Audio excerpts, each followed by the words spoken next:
Well, good morning, everyone, and welcome to Wednesday morning. It's Stephen Whiteside here from the uptrend.com. In the pre-market this morning, stock index futures are above fair value, so the market looks like it wants to do a little buying this morning. There's news that Japan and the United States have come to an agreement on trade, and that has put a bid into the market. At the same time, we've got commodities and Bitcoin trading lower in the pre-market on Wednesday morning.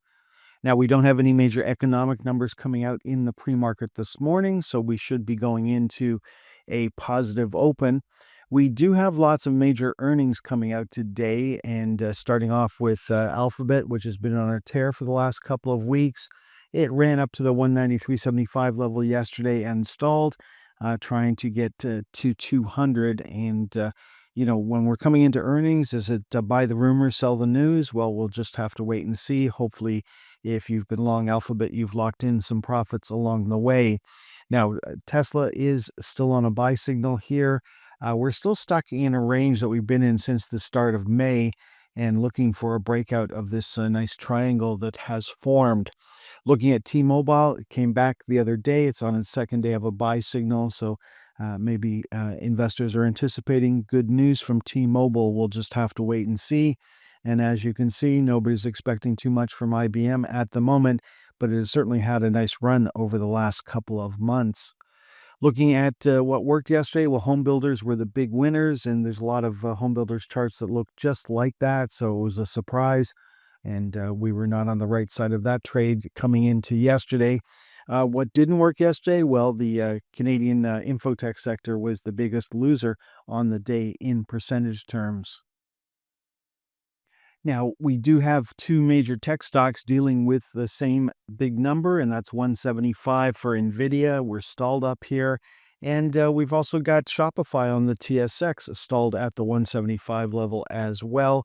Depending on what happens today with earnings, we may be able to break through those levels, but so far they're holding these stocks in check. Looking at the VIX is still on a sell signal. It's trading lower in the pre-market this morning. Things would change on Wednesday if the VIX were to close above 1749. Bitcoin was up yesterday, still trading around the 118.75 level. And then we've had a small pullback for Ethereum on Tuesday, so no change in trend there. The US dollar index rolled over on Tuesday. That put money back into other currencies such as the Canadian dollar and the euro, both back on buy signals. The 30-year bond ended the day on a buy signal. Bond yields ended the day on a sell signal, so that could be supportive for higher stock prices. No joy for crude oil, no joy for natural gas. Copper, gold, and silver all traded higher on Tuesday, and that could certainly help the mining stocks. Looking at the major index ETFs, starting off with the iShares for the TSX 60, pretty quiet trading yesterday. The big winner of the day was Agnico Eagle. Second day of a buy signal there. The big loser on the day was Shopify, which we already looked at, still closing above the upper channel line, so not concerned there. Then the Vanguard Canada ETF for the composite. The big winner on the day was Ivanhoe. We talked about Ivanhoe previously. Before we get to 1250, we have to deal with the open gap, which the market tried to do yesterday. So 1250 is our next target to the upside for Ivanhoe if it can keep going from here. Then looking at MDA, it was the big loser on the day, still closing above the upper channel line, so not concerned there. Looking at the Dow, treading water right now, the big winner on the day was Amgen. The big loser on the day in percentage terms was 3M. Now, 3M had a nice run, and if you bought it back when the buy signal was generated, you've had several opportunities to take money off the table. We ran up and tagged the 162.50 level, so if you had an order in up there, it got filled. And then, of course, we're now on a sell signal, and taking that sell signal, it is still a profitable trade. Looking at the S&P 500, quiet trading yesterday. Now, IQVIA was the big winner on the S&P 500 yesterday, up nearly 18%, and then followed by the home builders.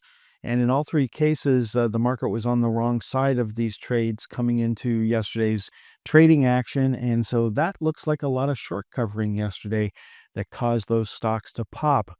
Now, what didn't work? Well, it was Lockheed Martin down nearly 11% yesterday. Forget about what happened yesterday, but it is a pretty sloppy chart. It's not something I would really be attracted to trading. Then looking at the NASDAQ 100, we're down just a little over 0.5% on the day. No major move there. We're still stuck to the 562.50 level, have not been able to break away from it just yet.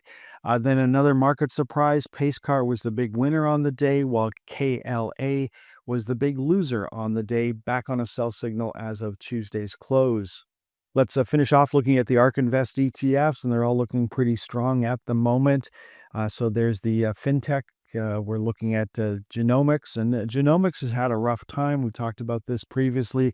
Compare that to the innovations, and then my favorite, the industrial innovations ETF.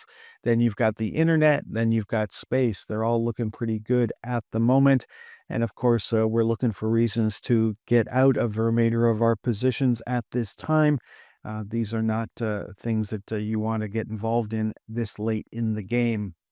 Okay, folks, that is all for this morning's presentation. So far, it looks like the market wants to do a little buying at the open on Wednesday morning. Have a great day. Next time you'll hear my voice is on Thursday morning. Thanks for tuning in until the very end of today's stock market timing educational video. If you found the content valuable, don't forget to express your support by hitting the like button, leave a comment, sharing with your friends, and subscribing to our channel for more insightful updates. Remember, in the world of stocks, timing is crucial, and following the trend can be your greatest ally. If you would like more information on how we can help you better time the stock market, please visit theuptrend.com.